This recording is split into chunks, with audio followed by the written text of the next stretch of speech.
barbecue, and this is what I've got going on for you. Everybody's favorite pulled pork. Now, it takes a long time to do pulled pork, and long cooks mean long videos. So I'm gonna make this intro rather short and talk really fast. Everybody loves pulled pork. You put it on sandwiches, you put it on tacos. You can even take it and mix it in your scrambled egg omelets the next morning. All right, well, pulled pork comes from the pork shoulder. Now, the pork shoulder is a big cut of meat, and it's easier by the pound if you buy it like that, but it's usually cut in two pieces for the grocery store. The top part, the shoulder blade, is the pork butt. No, that doesn't come from the rump. That comes from the shoulder. It's not the back end of the pig. I learned that in high school ag class. All right, and then there's the pork shoulder. Now, I've only ever cooked the pork shoulder. It's actually called the picnic roast or the shoulder roast or something like that. And I've only ever cooked it 3 times in the last 20 years. First time I ripped the skin off of it and made cracklings with the skin, and the pulled pork didn't come out. It was okay, but my first cook, so I called it okay. Second one, the pulled pork was much better because I left the skin on it. But I generally prefer to do pulled pork with a pork butt. They're smaller. And they fit well on the grill, and they don't have the skin on them, just have a little fat cap on it. So we're doing it with the pork shoulder, so this is sort of an experimental cook. Also got a basting sauce that somebody gave me 6 to 8 months ago. It's late February, and I got this back during the summer. It's been sitting in my cabinet. I don't really know what it is, don't even remember the brand name. I'm not trying to advertise for it. I just want to try to use it on this thing, so it's sort of an experimental cook. We'll see how long this thing goes. Pork shoulder, pulled pork on Big Lou Barbecue. Okay, as I mentioned during the intro, I am not used to cooking the pork shoulder. As I said, to make pulled pork, you can use the whole shoulder, or you can use the top half, which is called the pork butt, which is what I usually cook, and the bottom half, which is called the picnic shoulder or picnic ham or whatever. And I've only cooked about 2 of these before. I usually make pulled pork with the pork butt.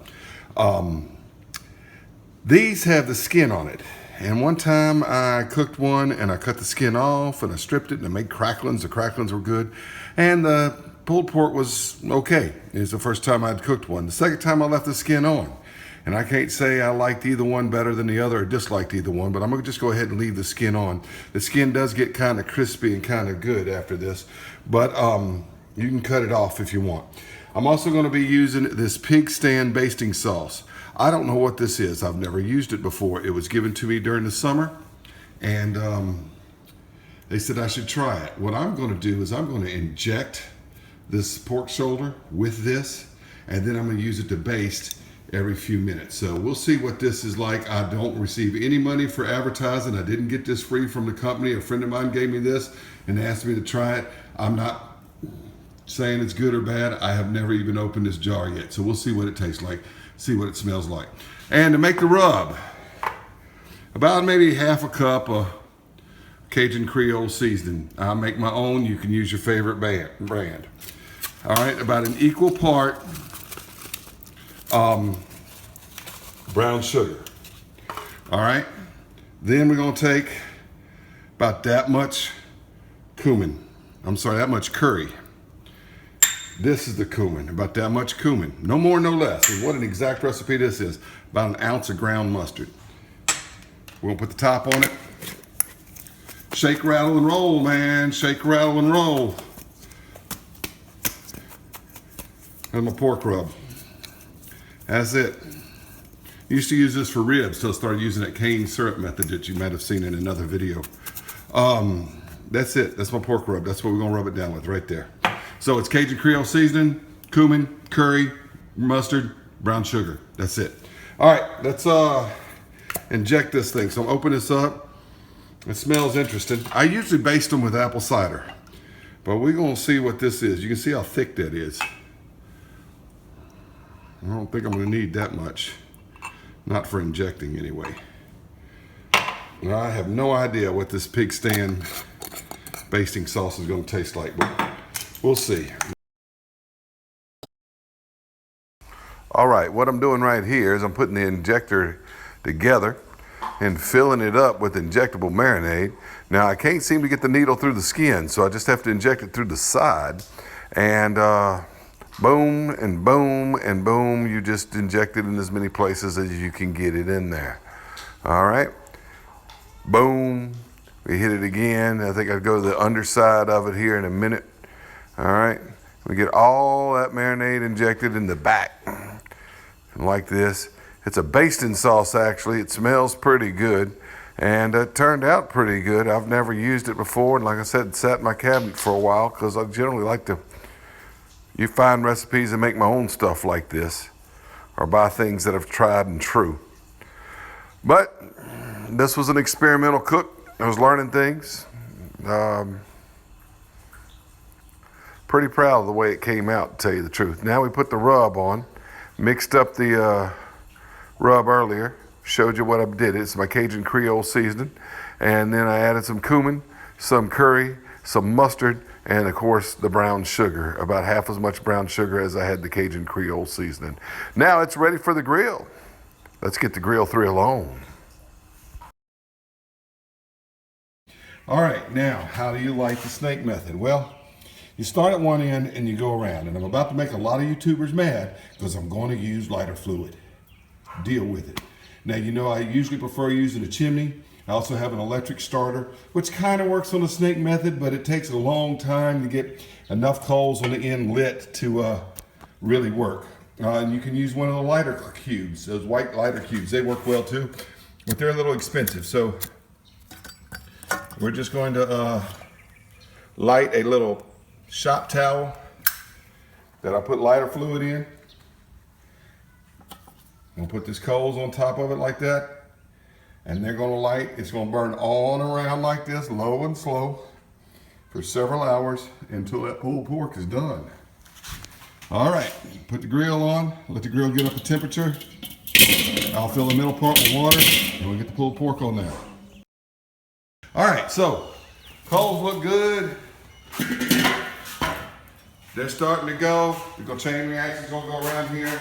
Time to throw this pork butt on here. This pork shoulder on here. And I'm just gonna do it like that. With that side going to, well, we'll do this side here. Like that. With the thin side going to the open end of the snake. Cover it up. In about an hour, we'll baste it with some more of that sauce. Big Lou barbecue, pulled pork, pork shoulder.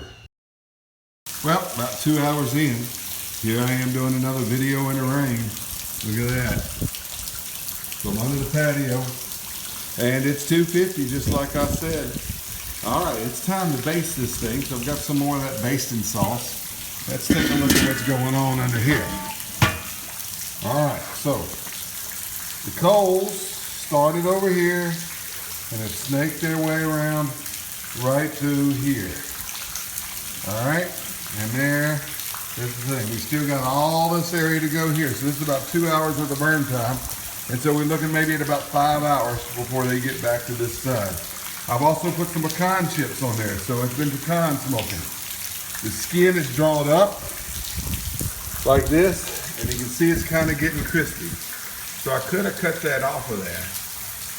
But anyway, we're gonna just baste it and set that right there like this. And yes, that is a different mason jar than what I used to inject it with, because when I injected it, it was raw and the needle was raw.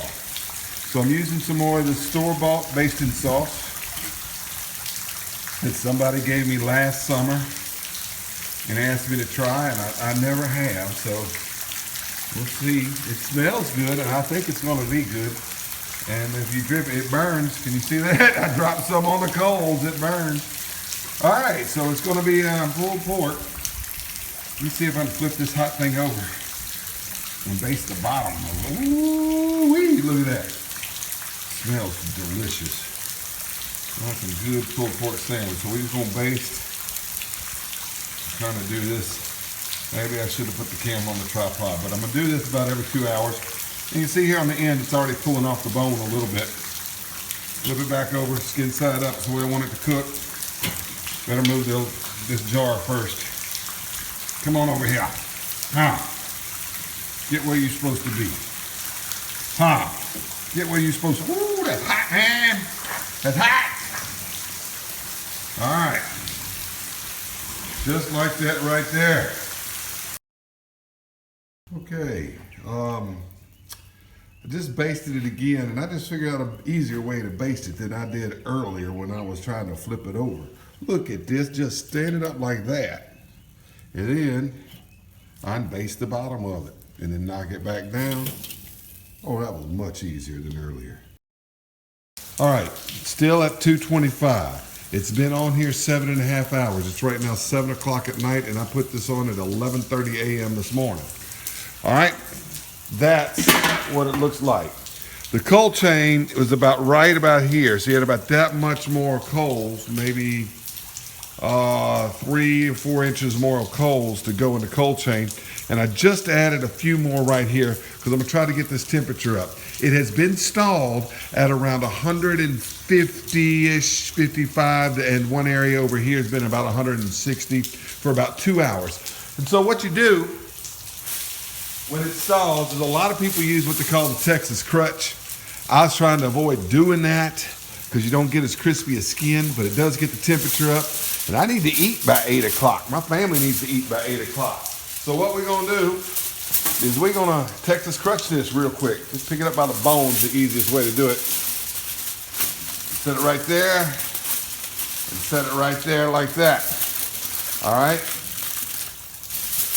And just wrap it up, just like I'm doing right here in this aluminum foil. Now what this is gonna do is keep the moisture inside it. Keep it moist that way. Once again, pick it up by the bone.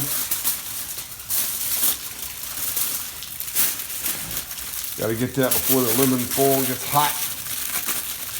And we're gonna cook it this last hour wrapped in aluminum foil. I was really hoping with the skin on it that I could avoid doing that, but that's not the case at all. So the problem with the aluminum foil, it will get the temperature up. The pulled pork will taste the same. That crispy skin won't be crispy anymore. Well, would you look at that right there? 180, that's the magic number, and it's 5 minutes to 9 o'clock. All right. So I put it up the aluminum foil on it at about 7 o'clock, and put some more coals down here on this side where the snakes were running out, and got the temperature up to about 350 of the grill temperature to get the meat temperature up to about 180, and that's where it needs to be to pull. It does even better at 190, but it's almost 9 o'clock, and we got to eat. My family's hungry. I put half a dozen potatoes on there, but I got to pull this off of here because it's almost 9 o'clock, and a rerun of Walker, Texas Ranger about to come on. Okay, this thermometer, after it was resting, went up to about 185, and it has gone back down from there. So I know it's rested enough. It's been about 10, 15 minutes. And let's take a look at what this thing looks like. Look at that right there. Whoo! And that fat cap, it's gonna come on off. That skin is not crispy like it would have been if I had not had done this Texas crutch. But you know what? We'll taste it. Be a nice treat for the dogs. Now, the rest of it ought to just pull on apart real easy with forks. Just like that. Oh yeah, it's gonna pull just fine. It's gonna pull just fine. Still hot though, man, still hot. Look at that right there. And if you look right here, can you see that? That's smoke ring, baby, smoke ring. Woo! Dear Lord, thank you for the blessings we're about to receive. Thank you for the knowledge to be able to cook this food. Look at that smoke ring right there. Can you see that? That's, whoo, let's taste it. Let's go. Let's go. Tender. 9 hours, y'all. 9.5 hours. And that's why I don't cook the shoulder much. I usually use the butt, which I can get turned into pulled pork in about 4 to 5 hours. And this took 9.5, almost 10 hours. But you know what? It's good stuff. It's good stuff. Oh.